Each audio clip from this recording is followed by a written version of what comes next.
Lanjut. Assalamualaikum. Lanjut tentang kuesioner sedikit ya. Jadi seperti yang udah dijelasin di video sebelumnya tadi, em, apa namanya? Kuesioner itu salah satu cara kita untuk mengumpulkan data saat survei gitu kan ya. Nah, sekarang kita belajar sedikit tentang kuesioner. Jadi kuesioner itu ketika kita mau membuat sebuah kuesioner, jadi ada beberapa yang harus diperhatikan. Yang pertama, jangan lupa ketika membuat kuesioner harus ada judul dan identifier. Jadi ini adalah penjelasan awal ketika kalian mau membuat kuesioner supaya mempermudah orang yang ngebaca gitu. Kalau kalian pernah dapat nerima orang kuesioner kan tuh pasti ada judulnya ya. Apa analisis kebutuhan pakaian mahasiswa UNRAM misal itu ada judulnya. Kemudian ada identifier. Identifier itu misalnya kami dari mahasiswa UNRAM ingin melakukan penelitian tentang bla bla bla, mohon untuk ini-ininya, datanya akan menjadi data akan menjadi rahasia peneliti gitu-gitu ya, identifiernya gitu. Kemudian ada instruction.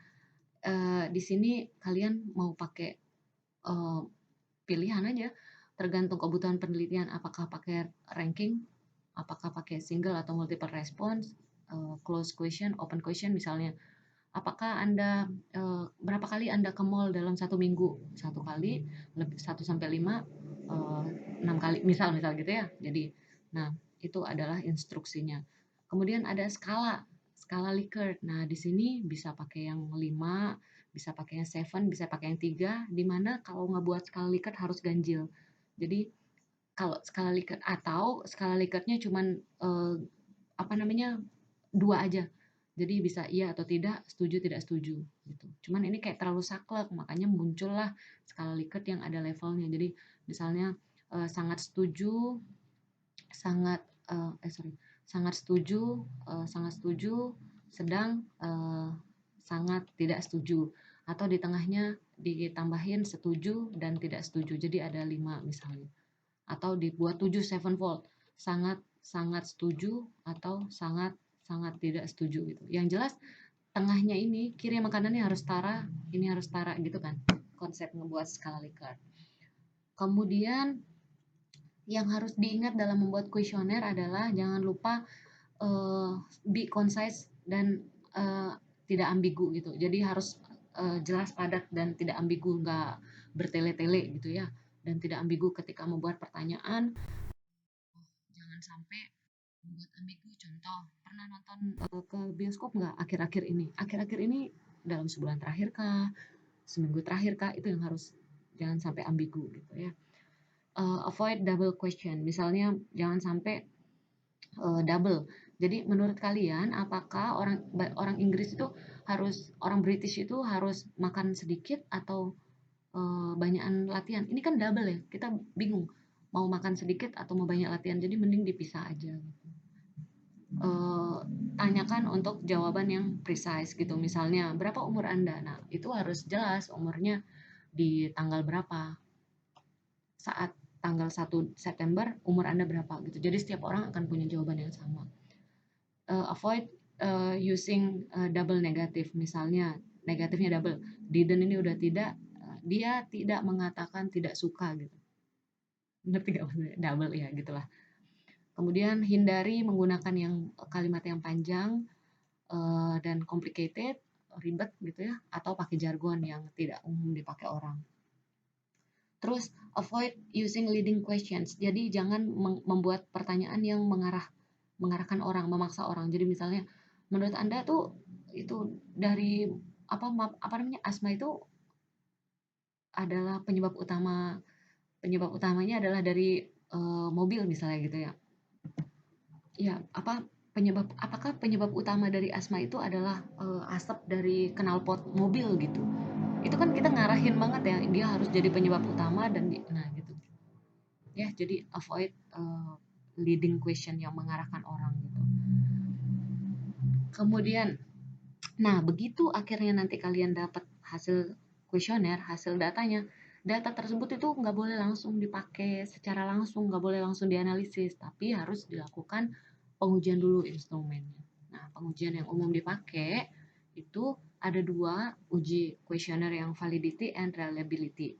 Ya, jadi uji ini kita mau pakai sejauh mana sih instrumen ini uh, uh, sejauh mana instrumen ini tepat sasaran. Kemudian jangan sampai instrumen ini beda dengan keadaan sebenarnya. Kemudian ya itu sebenarnya valid, apakah ada kesamaan antara data dengan data sesungguhnya gitu ya. Sekarang kita lihat apa aja uji yang dipakai. Jadi yang pertama itu ada yang namanya uji reliabilitas atau reliability test. Nah, dia itu menggunakan ukuran Cronbach alpha. Ya, jadi ada Cronbach alpha yang dipakai untuk menguji reliabilitas ini. Jadi intinya dia itu mau ngecek konsistensi. Jadi apakah ketika saya nanya hal yang sama, ketika saya tanya ke orang lain itu jawabannya juga pasti akan ke situ. Jadi tidak ambigu gitu, ya. Jadi ini berhubungan dengan tingkat kepercayaan terhadap instrumen. Misal, apa ya contohnya? Misal, saat ini saya ditanya, apakah Anda menyukai mie goreng pedas dengan bon cabe level 30? Kalau saya ditanya sekarang saya jawabnya sangat suka, maka ketika nanti saya ditanya lagi dan hasil saya itu sama, maka itu namanya reliable. Tapi jangan sampai kita membuat pertanyaan yang menyebabkan orang menjawabnya itu menjadi tidak konsisten gitu.